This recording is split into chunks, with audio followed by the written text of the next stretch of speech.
पूर्वी की नजरें पूरे कैबिन में घूम रही थी, जैसे वो हर चीज को अपने अंदर समेट लेना चाहती हो। तभी उसकी नजर सामने गई, एक बड़ा सा टेबल जिस पर हर चीज बेहद सलीके से रखी हुई थी। और उसी के पीछे बैठा एक शख्स अपने लैपटॉप में पूरी तरह डूबा हुआ काम कर रहा था। पूर्वी कुछ पल के लिए उसे देखती रह गई। किसी ने सच ही कहा है, जब कोई इंसान पूरे फोकस के साथ काम करता है तो वो और भी ज्यादा अट्रैक्टिव लगने लगता है। दक्ष ने आज ब्लैक कलर का अरमानी सूट पहन रखा था, बाल सलीके से सेट थे और उसका पूरा पर्सनालिटी ही अलग लेवल का था। बिना ऊपर देखे ही उसने हल्के से हाथ का इशारा किया सामने पड़े सोफे की तरफ। पूर्वी समझ गई और चुपचाप जाकर सोफे पर बैठ गई।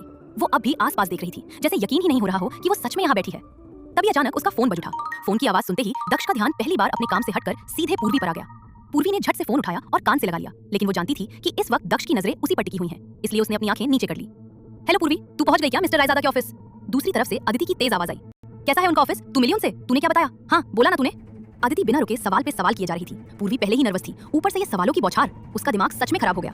बिना एक भी सवाल का जवाब दिए उसने सीधे कॉल काट दिया और तुरंत फोन स्विच ऑफ करके बैग में रख दिया। वो जानती थी अगर अभी बात की तो अदिति उसे छोड़ने वाली नहीं थी। उसने हल्की सी राहत की सांस ली ही थी कि तभी उसे महसूस हुआ कोई उसके बिल्कुल पास बैठा है। पूर्वी का दिल एकदम से जोर से धड़कने लगा। उसने धीरे से सिर उठाया और सामने देखा दक्ष। वो अब उसके बिल्कुल पास बैठा था और बिना पलक झपकाए उसे देख रहा था। पूर्वी के गले से आवाज तक नहीं निकल रही थी। उसने खुद को संभालने की कोशिश की और थोड़ा सा खिसक कर उनके बीच दूरी बना ली। दक्ष ने यह सब नोटिस किया और उसके चेहरे पर हल्की सी मुस्कान आ गई। उसे पूर्वी का यह घबराया हुआ चेहरा और भी ज्यादा खूबसूरत लग रहा था। पूर्वी अपने हाथों को आपस में उलझा रही थी, उसकी उंगलियां उसकी बेचैनी साफ बता रही थी। कुछ पल ऐसे ही बीत गए। दक्ष बस उसे देखे जा रहा था बिना कुछ बोले, और यही खामोशी पूर्वी को अंदर ही अंदर बेचैन कर रही थी।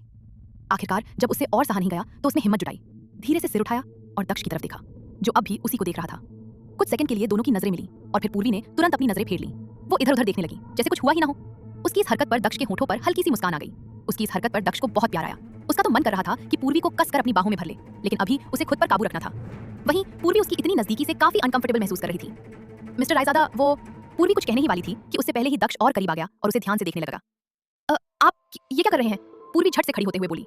कुछ नहीं, बस अपने सवाल का जवाब जानना चाहता हूँ। तो क्या सोचा है तुमने? दक्ष ने उसे एक ही झटके में अपनी गोद में बिठाते हुए कहा। अचानक खींचे जाने से पूर्वी उसकी गोद में आ बैठी। अब तो उसे उसकी इस हरकत पर हद से ज्यादा गुस्सा आ रहा था। वो झट से उठने की कोशिश करते हुए बोली, ये क्या बदतमीजी है मिस्टर रायजादा? आपकी हिम्मत कैसे हुई मुझे बिना मेरी मर्जी के छूने की? गुस्से में भी वो कमाल की लग रही थी। दक्ष ने उसके चेहरे पर आए बालों को धीरे से हटाते हुए कहा, तो बताओ पूर्वी, क्या तय किया तुमने? मिस्टर रायजादा, क्या आप ये गर्लफ्रेंड वाली बात भूल नहीं सकते? पूर्वी ने आखिरी बार कोशिश की।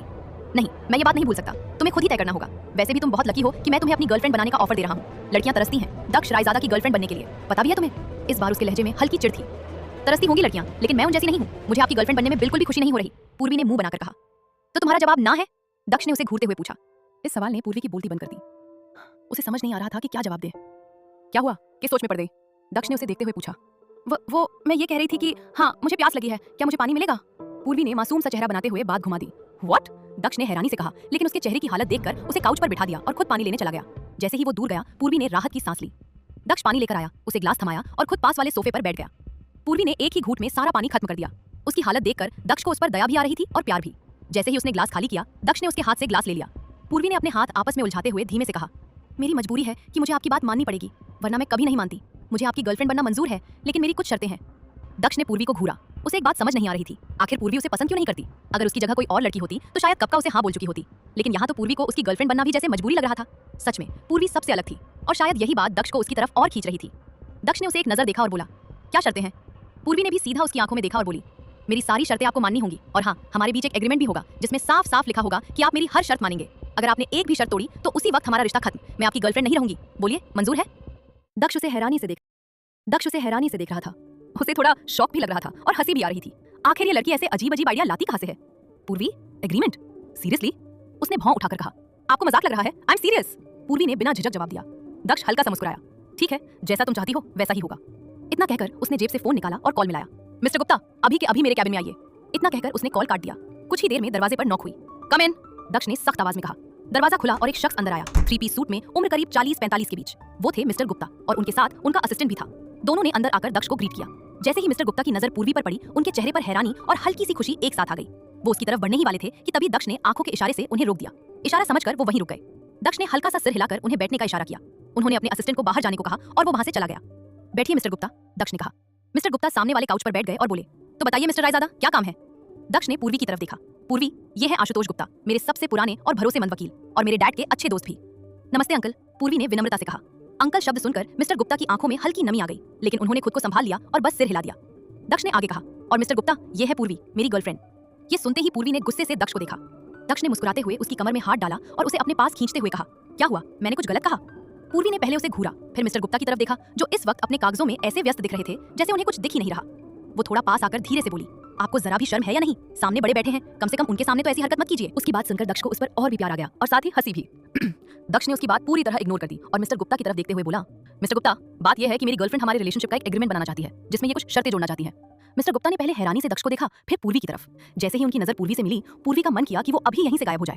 उसे दक्ष पर गुस्सा भी आ रहा था। बिना बताए लॉयर को बुला लिया और अब उनके सामने ऐसे पेश कर रहा है जैसे वो कितना सीधा साधा है और पूर्वी ही कोई चालाक लड़की है जो एग्रीमेंट बनाकर उसे बांध कर रखना चाहती है। वहीं दूसरी तरफ प्रेम मल्होत्रा अपने कैबिन में खिड़की के पास खड़ा था और उस हसीन रात को याद कर रहा था। कुछ सोचते हुए उसने अपना फोन निकाला, कमरे के सीसीटीवी फुटेज से उस लड़की की तस्वीर का स्क्रीनशॉट लिया और अपने एक आदमी को व्हाट्सएप पर भेजते हुए लिखा, पता करो ये लड़की कौन है। कुछ ही देर में उधर से रिप्लाई आया, ठीक है। मैसेज पढ़ते ही प्रेम के चेहरे पर एक खतरनाक और डरावनी मुस्कान फैल गई। उधर दूसरी तरफ सोनल अपने कमरे में बैठी अपनी की हुई गलती पर पछता रही थी। अब उसे एहसास हो रहा था कि कुछ पैसों के लिए वो कितना नीचे गिर गई। वो खुद को संभाल ही रही थी कि तभी उसका फोन बजने लगा। जैसे ही उसने स्क्रीन पर नंबर देखा, उसकी आंखें डर से फैल गईं। फिर खुद को संभाल कर उसने कॉल उठा लिया। कॉल उठाते ही सामने से किसी आदमी की तेज गुस्से भरी आवाज सुनाई दी, तुम्हारा दिमाग ठीक है ना? तुम्हें इस वक्त होटल में होना चाहिए था, तुम आखिर हो कहाँ? सोनल ने हिम्मत जुटाकर कहा, देखो मुझे अब ये सब नहीं करना, प्लीज मुझे दोबारा कॉल मत करना। वो फोन रखने ही वाली थी कि उधर से जोर जोर से हंसने की आवाज आई। डियर, एक बार इस लाइन में आ गई हो तो इतनी आसानी से निकल नहीं सकती। अगर निकलना है तो 50 लाख देने होंगे। बोलो मंजूर है? अभी तुम्हें इस झंझट से आजाद कर दूं? उस आदमी ने गंदी हंसी के साथ कहा। 50 लाख? इतने पैसे मैं कहां से लाऊंगी? मेरे पास तो 1 लाख भी नहीं है, मैं तुम्हें 50 लाख कैसे दूं? सोनल ने घबरा कर कहा, देखो सोनल, धंधे का उसूल है, प्रॉफिट के बिना ये मणिलाल बात भी नहीं करता। मैंने पहले ही कहा था, एक बार इसमें आ गई तो निकलना नामुमकिन है। कल शाम तक का टाइम है, सोचकर बता देना क्या करना है। या तो 50 लाख दे दो या फिर चुपचाप बिना बहाना किए काम करो। इतना कहकर मणिलाल ने कॉल काट दिया। मणिलाल के कॉल रखते ही सोनल धम्म से जमीन पर बैठ गई। उसकी आंखों से आंसू बहने लगे। उसे समझ ही नहीं आ रहा था कि अब वो इस मुसीबत से बाहर कैसे निकले। तभी अचानक उसके दिमाग में एक ख्याल आया। उसने जल्दी से बेड से फोन उठाया और नंबर डायल करते हुए बोली, पूर्वी दी जरूर मेरी हेल्प करेंगी, उन्हें ही सब बताना सही रहेगा, वही मेरी मदद कर सकती हैं। लेकिन पूर्वी का फोन स्विच ऑफ आ रहा था। ये देखकर सोनल का डर और बढ़ गया। उसने 10-15 बार कॉल ट्राई किया लेकिन कोई फायदा नहीं हुआ। मैं एक काम करती हूँ, दी के ऑफिस चली जाती हूँ, वहीं जाकर उन्हें सब सच सच बता दूंगी, उसने खुद से कहा। फिर उसने जल्दी से फेस वॉश किया, कपड़े बदले, बैग उठाया और नीचे आ गई। नीचे आकर उसने इधर उधर देखा लेकिन घर में कोई नहीं था। सोनल सीधा बाहर निकली, एक ऑटो पकड़ा और सीधे पूर्वी के ऑफिस की तरफ निकल गई। उधर पूर्वी ने एक नजर मिस्टर गुप्ता को देखा, फिर दक्ष को। उसे समझ ही नहीं आ रहा था कि क्या करे। पूर्वी का घबराया हुआ चेहरा देखकर दक्ष ने उसे शांत करने के लिए कहा, तुम अपनी सारी शर्तें एक पेज पर लिख दो, मिस्टर गुप्ता उसी हिसाब से एग्रीमेंट बना देंगे। दक्ष की बात सुनकर पूर्वी ने राहत की सांस ली और हल्का सा सिर हिला दिया।